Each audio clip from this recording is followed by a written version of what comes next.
எத்தனையோ பேர் நீதிமன்றத்துக்கு போய் கடன்காரனாய் மாறி இருக்கிறார்கள். எடுத்ததுக்கெல்லாம் காசு, வயத்திறந்தா காசு. இந்த நாளிலே உனக்காய் வழக்காடுகிற ஒரு தேவன் அவர். இன்றைக்கு சொல்ல வருகிறேன், ரைட்டுங்க. இந்த ஜபத்தை எல்லாரும் செய்ய முடியாது. இளம்பெறனும் வழக்காடும் எல்லாரும் சொல்ல முடியாது. யாருக்குமே சொல்ல முடியும்? மீட்கப்பட்டவர்கள், அழைக்கப்பட்டவர்கள், அபிஷேகம் பண்ணப்பட்டவர்கள், அவர்களால் மட்டுமே ஜபத்தை செய்ய முடியும். தேவனை எழுந்தருளும்.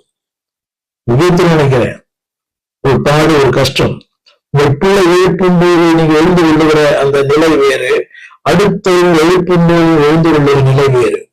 நினைக்கிறேன், அந்த சொல்லி புரிய வைக்க வேண்டிய அவசியம் இல்லை. யாரோ ஒருவர் உங்களை எழுப்புகிறார், அந்த நிலையில் உதவி கேட்கிறார். அந்த நிலை வேறு, அந்த மனநிலை வேறு, மனப்பக்கம் வேறு.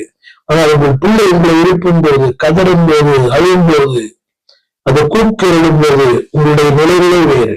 துள்ளி குதித்து எழுந்து, அது எந்த நேரமா இருந்தாலும், இரவு நேரமோ, அது நடுமிசையோ, வாகனம் இருக்கிறதோ இல்லையோ, அந்த பிள்ளையை தோல் மேல் போட்டு என்றால் நீங்கள் தகப்பன். அப்படியானால் உலக தகப்பனுக்கு இந்த பாரம் இருக்குமானால், வானத்தையும் பூமியும் படைத்த தேவனுக்கு இதோட பெரிய பாரம் உண்டு. என்னை கேட்டுக்கொண்டிருக்கிற அன்பு தேவனுடைய, அது எல்லாரும் செய்ய முடியாது,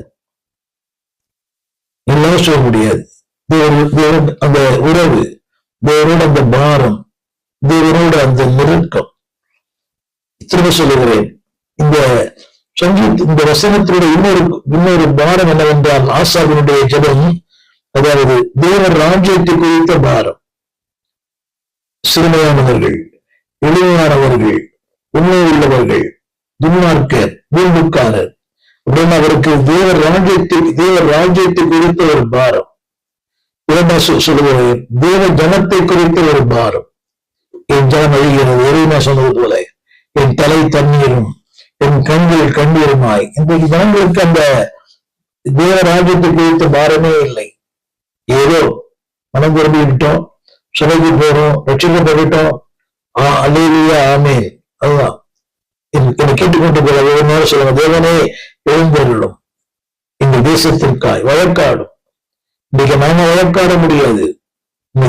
ஒரு சிட்டிங்க்கு 10 லட்சம் ஆண்கள் வழக்கறிஞர்கள் இந்தியாவில் இருக்கிறார்கள். ஒரு சிட்டிங்க்கு ஒரு முறை வழக்காடுவதற்கு யோசித்து பாருங்க.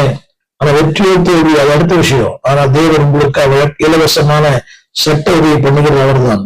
உனக்காக நேரே வழக்காடும். அது என்ன பாரம் என்றால், தேவ ராஜ்யத்தை குறித்த பாரம். இரண்டாவது, தேவ ஜனத்தை குறித்த ஒரு பாரம்.